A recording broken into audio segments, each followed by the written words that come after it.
સુરતથી સૌરાષ્ટ્ર અને ઉત્તર ગુજરાત જતી 70 બસ રદ કરાઈ. હવામાન વિભાગની આગાહી પ્રમાણે દક્ષિણ ગુજરાત અને સૌરાષ્ટ્ર સહિત ઉત્તર ગુજરાતમાં પણ અનરાધાર વરસાદ વરસી રહ્યો છે. જેના પગલે સૌરાષ્ટ્ર અને ઉત્તર ગુજરાતમાં સુરતથી જતી 70 જેટલી બસ રદ કરી દેવામાં આવી છે. જેના કારણે 1000થી વધુ મુસાફરો અટવાયા છે. સુરત એસટી બસ વિભાગ નિયામક પી.વી. ગુર્જરે કહ્યું કે ભારે વરસાદના કારણે ઘણી બસ સેવાને અસર થઈ છે, જેથી 52 ટ્રીપ કેન્સલ કરવામાં આવી છે. 19 રૂટ અફેક્ટેડ થયા છે, જેમાં ખાસ કરીને સૌરાષ્ટ્ર અને ઉત્તર ગુજરાતના રોડ વધારે અસરગ્રસ્ત થયા છે. પીવી ગુર્જર વિભાગીય નિયામક સુરત. કઈ પ્રકારે બસો રદ કરવામાં આવી છે, કેટલા મુસાફરોને અસર થઈ છે?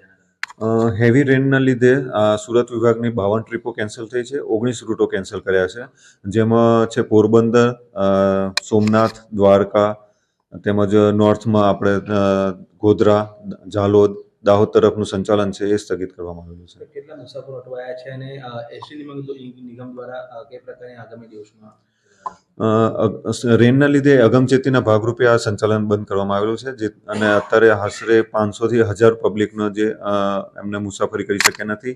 પરંતુ આ જે હેવી રેન છે અને અગમચેતી ભાગરૂપે મુસાફરો પાણી ઊંચું થાય અને સંચાલન ચાલુ થાય પછી મુસાફરી કરે એવી વિનંતી છે. 3 દિવસમાં કેટલી ટ્રીપો રદ કરાઈ છે? સુરત વિભાગને 70થી 80 ટ્રીપો રદ કરવામાં આવેલી છે. હાલમાં આ જે 19 રૂટો છે એના ઉપર બંધ કરેલું છે. જેવું વહીવટી તંત્ર દ્વારા જણાવવામાં આવશે કે રૂટ ચાલુ થઈ ગયા છે